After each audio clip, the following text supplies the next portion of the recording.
programa Estação Saúde está de volta. Hoje nós estamos tratando sobre algumas patologias da mão, a síndrome do túnel do carpo e o dedo engatilho.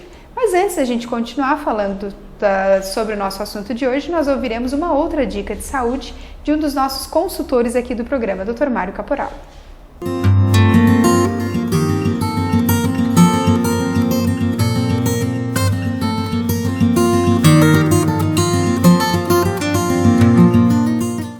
Continuando a falar sobre a próstata, nós sabemos que existe muito tabu entre os homens no que se refere ao toque retal.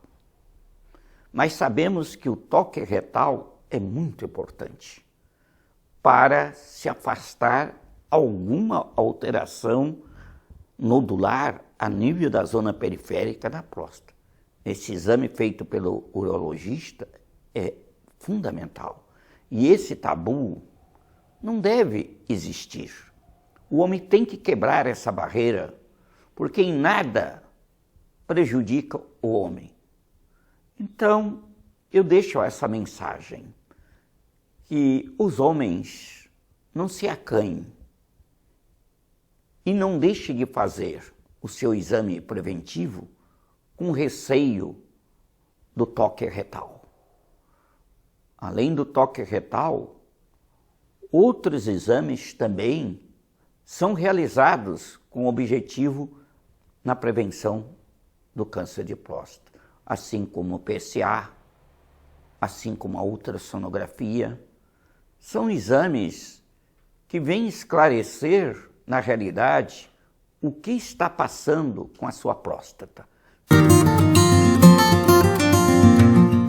E falando em saúde, não tem como não lembrar que nessa parte de diagnóstico por imagem, a Ecoclínica tem atuado há bastante tempo na região.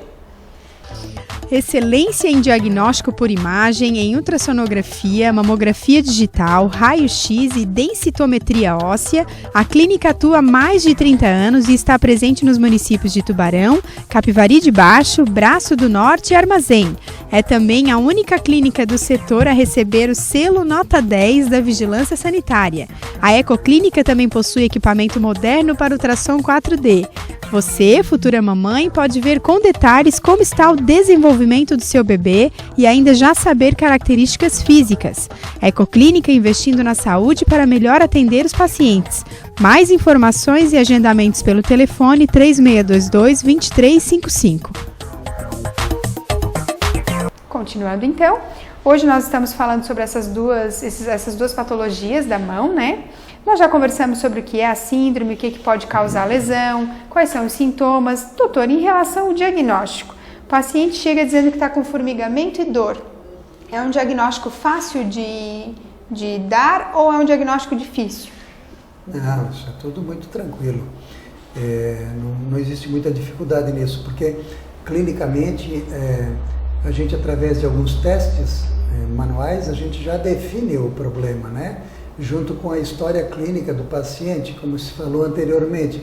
Eu tenho um formigamento, eu tenho uma dormência, eu acordo com a mão dormente. Então, tudo isso leva para a patologia, né?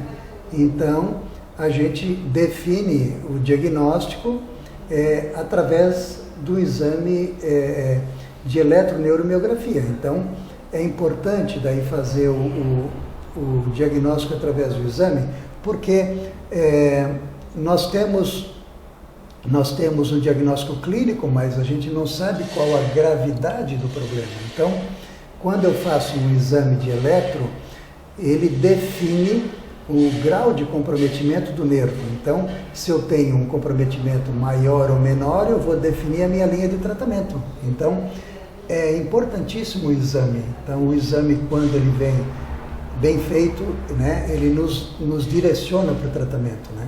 Doutor, e as formas de tratamento? É um tratamento difícil? A pessoa vai ter que parar de fazer alguma atividade diária que ela tem? Tipo, uma dona de casa não vai poder lavar uma roupa? Como que funciona?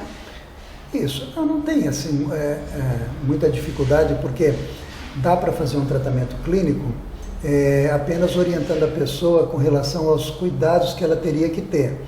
Na realidade, o túnel do carpo ele não é uma doença incapacitante. A pessoa ela consegue fazer seus afazeres diários. O que dificulta mais? Dificulta mais são atividades finas das mãos, né? A pessoa perde a sensibilidade, ela perde um pouco de força e isso, as coisas escapam um pouco da mão e os movimentos finos como, né, coisas delicadas, artesanato, tricô, crochê, essas coisas em que precisa muito manuseio das mãos, a pessoa ela sente um grau de dificuldade com isso. E aí, de repente, a mão adormece e ela perde o controle do que ela está fazendo. Então, mas isso não impede que ela faça suas atividades enquanto você está tratando, né? Clinicamente falando, né? Então, já que quando a gente diz eu vou tratar clinicamente, eu não vou resolver o problema da paciente, né? Eu vou tratá-la, né? De acordo com o que apareceu no meu exame de eletro, né? Isso é conversado com a paciente. Não, nós vamos manter um tratamento, vamos ver como é que você responde e se isso não lhe trouxer um conforto maior, então, de acordo com o resultado do exame, existe a indicação cirúrgica, né? Dependendo do que eu faço, eu estou contraindo a mão começa a adormecer. Então, eu movimento ela, melhora.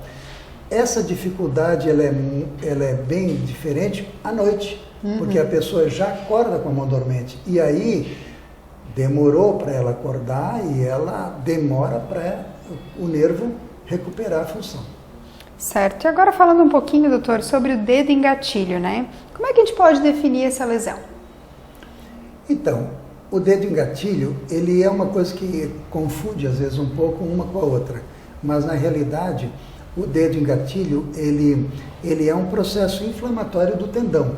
Então, o tendão flexor que faz com que nós abrimos e fechemos os dedos, né? Então, essa tenossinovite, ela acontece através de movimentos repetitivos ou de trauma e acaba ocorrendo um edema no tendão e ele, quando o tendão se movimenta, ele passa por um túnel que nós chamamos de uma bainha, né?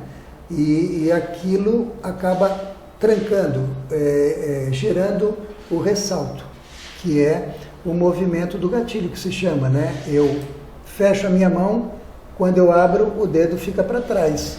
E aí, ploct, gera o que se chama de gatilho, né? Pode ser mais ou menos doloroso. Certo. O programa Estação Saúde vai agora para um breve intervalo, mas nós já voltamos falando mais sobre esses diagnósticos, essas patologias da mão, né? Nós estamos conversando agora sobre dedo em gatilho. Não sai daí.